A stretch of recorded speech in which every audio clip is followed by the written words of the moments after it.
BNP তো ক্ষমতার party না, বিএনপির এমপি নাই, বিএনপির সরকার নাই, তাহলে ব্যর্থতা বিএনপির ঘাড়ে আসবে কেন?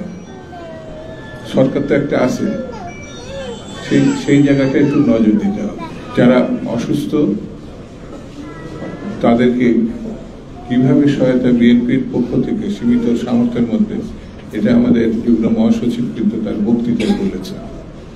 আরো স্পষ্ট করে বলি, বিএনপি ক্ষমতায় গেলে এই যারা শহীদ হয়েছে, শুধু জুলাই আগস্টের শহীদ না, 17 বছরে যারা শহীদ হয়েছে তাদের পরিবার স্বজন, এটি আমাদের অগ্রাধিকারী ভিত্তিতে আমরা দেখি। যারা আহত হয়েছে, আমাদের তারেক রহমান সাহেব ইতিমধ্যে শহীদ এবং আহত পরিবারকে তার ফান্ড থেকে যত টাকা সম্ভব, আমি বলছি না দাবি করবো না সবকিছু করতে করা সম্ভব হয়েছে, কিন্তু যতটুকু করা সম্ভব হয়েছে আমরা উদ্যোগ নিয়েছি। সরকার হলে বিষয়গুলোকে আমরা অবশ্যই দেখব। এটা তো বাস্তবতা। ছোট্ট ছোট্ট বাচ্চা এখানেই, তার আপন মনে তারা জানে না যে তাদের পিতা আর আসবে না। ছোট্ট বাচ্চা, এরকম যেসব বাচ্চা আছে তাদের লেখাপড়া, তাদের দায়িত্ব, এগুলো আমরা পুনর্বাসন না, এটা একেবারে জরুরি ভিত্তিতে আমরা করব। এটা আমাদের নেতা বলেছেন, যেমন তারেক রহমান একটা বিবিসির সঙ্গে 17 বছরের যে ঘোষণা, যে সাক্ষাৎকার, এটা তো আপনারা সবাই নিশ্চয়ই দেখেছেন। এত চমৎকার এবং এত গঠনমূলক, হৃদয়ের, এটা আপনি পড়তে গেলে আপনার চোখে পানি আসবে। এই গত সরকারের 3 বছরে অনেক সাংবাদিক বন্ধু মারা গেছেন, শহীদ হয়েছেন, অনেকে নিখোঁজ, এখনো নিখোঁজ আছেন। বিএনপির সময় আগে যেমন সাংবাদিকদের সঙ্গে আমাদের কোনো দ্বন্দ্ব ছিল না, তারা উন্মুক্তভাবে বিএনপিকে সমালোচনা করেছেন, সরকারকে সমালোচনা করেছেন, আমাদেরকে সমালোচনা করেছেন, কোনো অসুবিধা হয়নি। আগামীতেও যে হবে না সেটা কিন্তু প্রতিশ্রুতি জনাব তারেক রহমান দিয়েছেন, এটাই বাস্তবতা। জুলাই যোদ্ধারা কিসের জন্য রক্ত দিলেন?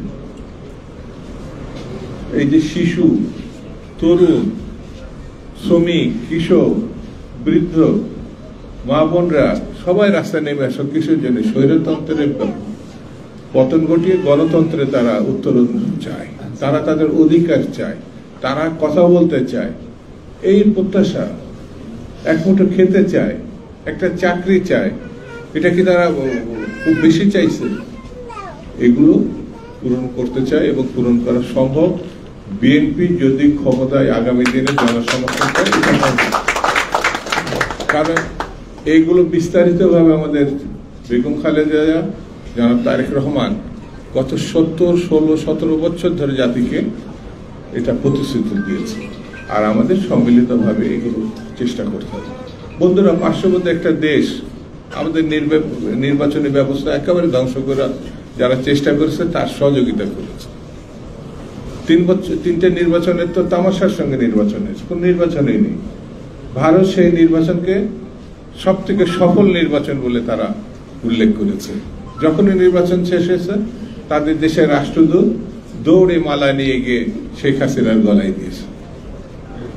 এই পার্শ্ববর্তী দেশ, এই দেশের ভালো কিছুর দিকে তাদের আগ্রহ ছিল না, যা কিছু ছিল লুটপাটের দিকে।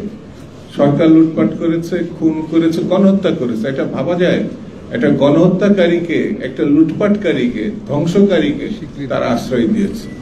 তাহলে বুঝতে হবে যে একমাত্র তারা এই দেশের জনগণ না, এই দেশ না, একজন ব্যক্তি, একটি দলকে তারা শুধুমাত্র স্বীকৃতি দেয়, বন্ধু মনে করে। বন্ধুরা, আমাদের কাজ শেষ হয়ে গেছে না। আমরা একটা খুনি সরকারকে বিদায় করেছি, একটা গণহত্যাকারীকে বিদায় করেছি। বাকি কাজ কিন্তু এখন সবই বাকি আছে। বিএনপি মনে করে এবং সরকারকে সমর্থন দেয় যত দ্রুত সম্ভব একটি জাতীয় নির্বাচন অনুষ্ঠিত করা, এবং সেই নির্বাচনের মধ্য দিয়ে একটি প্রকৃতি অর্থে গণতন্ত্রের উত্তরণের জন্য একটি সত্যিকারের গণভিত্তিক সরকার গঠনের। সেটি যতদিন সম্ভব না হবে ততদিন পর্যন্ত আমাদেরকে বিভক্ত হলে চলবে না, আমাদেরকে ঐক্যবদ্ধ থাকতে হবে। আমাদের ভিতরে যেহেতু গণতান্ত্রিক কেন্দ্রিকতায় আমরা বিশ্বাস করি, এখন যার যার মতো করে কাজ করবে, যার যার কথা বলবে, কিন্তু গণতন্ত্রের প্রশ্নে কিন্তু আপোষ করা যাবে না। এই জায়গাটা আপোষ করা, নির্বাচনে অনেকেই ভোটের জন্য পরিস্থিতি সৃষ্টি করছে। আমি সরকারকে অনুরোধ করব যে দ্রুত ক্যাটাগরিলি পদক্ষেপ নেওয়ার জন্য, যাতে মানুষ না হতাশ হয়।